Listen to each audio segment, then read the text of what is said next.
So before we go into today's video, please hit that subscribe button for our channel, and we thank you very much for your support.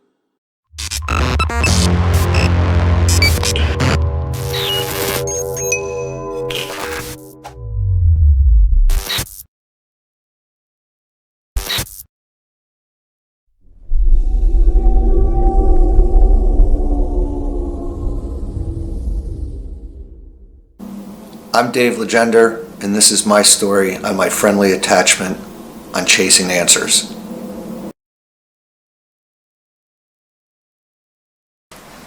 Okay, I'm Dave Legender to tell my story. I'm currently a U.S. history teacher who's always been drawn to the Civil War. This story is about an attachment I received and some amazing evidence that came out of the situation. After some visits on some ghost hunts with my group East Coast Spirit Chasers, I started to feel tired every afternoon last spring. April and May, I was coming home from school, get home around 3 o'clock. I fell asleep from 3 until about 6:30. My wife would wake me up for dinner. After dinner, I usually fell asleep within an hour. So there were nights I was getting 12 to 14 hours sleep. I thought something was physically wrong with me. I was about to schedule a doctor's appointment, things that went through my mind, a lot of various diseases that make you tired. I was scared possibly Lyme disease, anemia, and other things.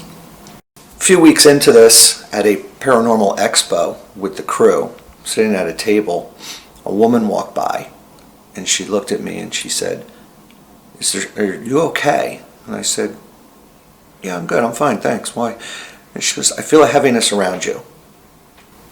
And I said, "No, I'm good, but thank you." And I realized she was a psychic based on the table she had sat at. It gave me a little pause. I thought about it. And then when I got comfortable with it, I mentioned that to one of the psychics that we use in our investigations, Stacy. When I reached out to Stacy, she did a remote read, and it determined pretty quickly. She said, "Dave, you have an attachment. There's something on you. Give me time to get my energy together.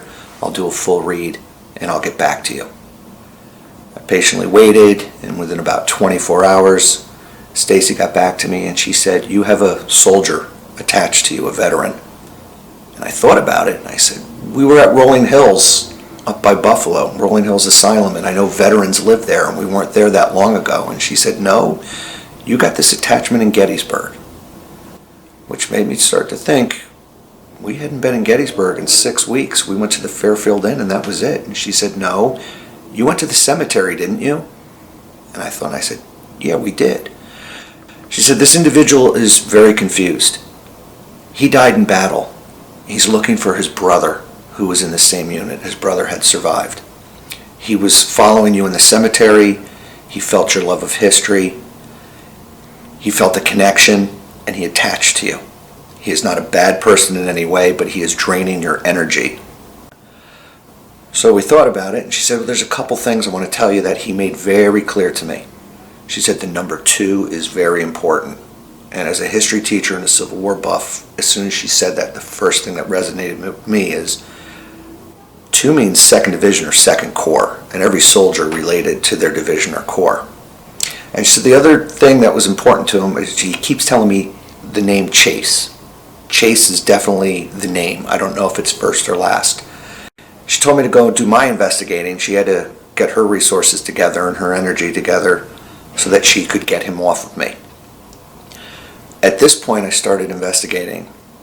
And the name Chase is a very common last name in the New England area, particularly New Hampshire and Massachusetts.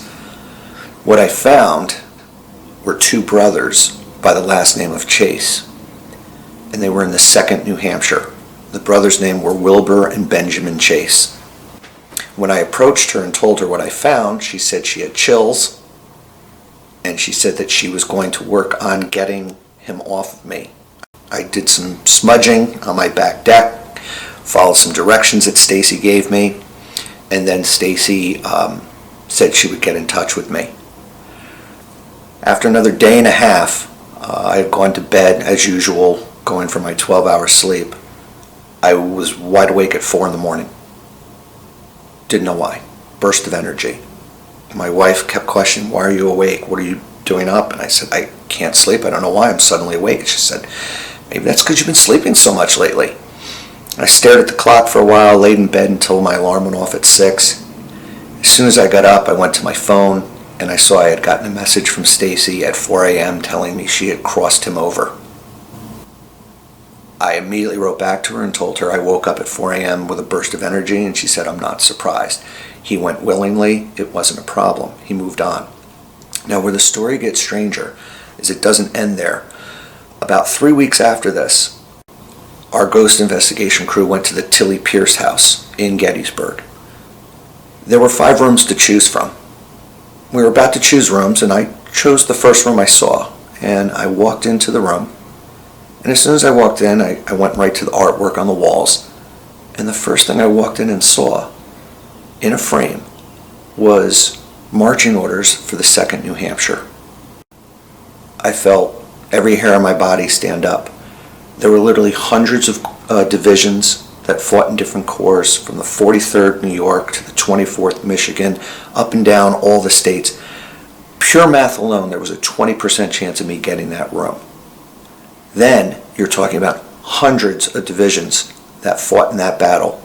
And the room I walked into had the marching orders of the 2nd New Hampshire. My next time back in Gettysburg.